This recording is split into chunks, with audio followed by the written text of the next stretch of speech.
গণ অভ্যুত্থানের ফসল বিএনপি জামায়াত সমানভাবে নিচ্ছে, এমনকি আগামী নির্বাচনেও সেই ধরনের একটা বন্দোবস্ত তৈরি করছে। বাংলা মোটরে এক শুকরানা ও দোয়া অনুষ্ঠানে এসব কথা বলেন জাতীয় নাগরিক পার্টির আহ্বায়ক নাহিদ ইসলাম। গণ অভ্যুত্থানে ফ্যাসিবাদ বিরোধী সকল রাজনৈতিক দলের অবদান উল্লেখ করে নাহিদ বলেন, ফ্যাসিবাদ বিরোধী সকল রাজনৈতিক দলের ছাত্র নেতাদের গণ অভ্যুত্থানে অবদান রয়েছে। তারাই রাজপথে ছিলেন, ছাত্র জনতা মিলেই গণ অভ্যুত্থান সফল করেছিল। অথচ গণ অভ্যুত্থানের ফসল নেওয়ার বেলায় সবাই এগিয়ে আসে।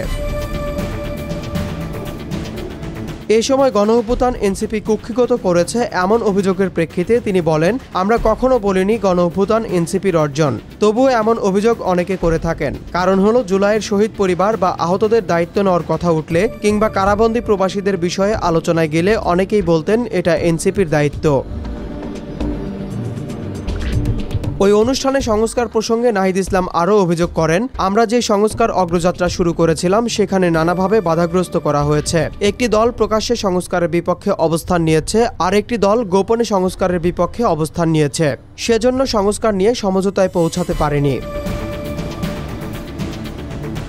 ওই বক্তব্যে কারাবন্দী প্রবাসীদের আরও আগেই মুক্তি দেওয়া উচিত ছিল মন্তব্য করে নাহিদ ইসলাম বলেন, এসব প্রবাসী জুলাই গণ অভ্যুত্থানের, তাই তাদের মর্যাদা নিশ্চিত করা সবার দায়িত্ব। নাহিদ বলেন, সরকার পতন না হলে তারা মুক্তি পেত না, তবু ঝুঁকি জেনেই তারা রাজপথে নেমেছিল। এ সময় তিনি তাদের অবদান সারা জীবন স্মরণ করার কথা উল্লেখ করে সরকারের প্রতি পুনর্বাসনের দাবি জানান। বক্তব্যে নাহিদ বাংলাদেশের গণতন্ত্র ও সার্বভৌমত্বের লড়াইয়ে বেগম খালেদা জিয়ার গুরুত্বপূর্ণ অবদান স্বীকার করেন। এছাড়াও বিএনপি চেয়ারপারসনের সুস্থতা কামনা করে তিনি আশাবাদ ব্যক্ত করেন যেন খালেদা জিয়া আরও দীর্ঘদিন সুস্থভাবে বেঁচে থাকেন।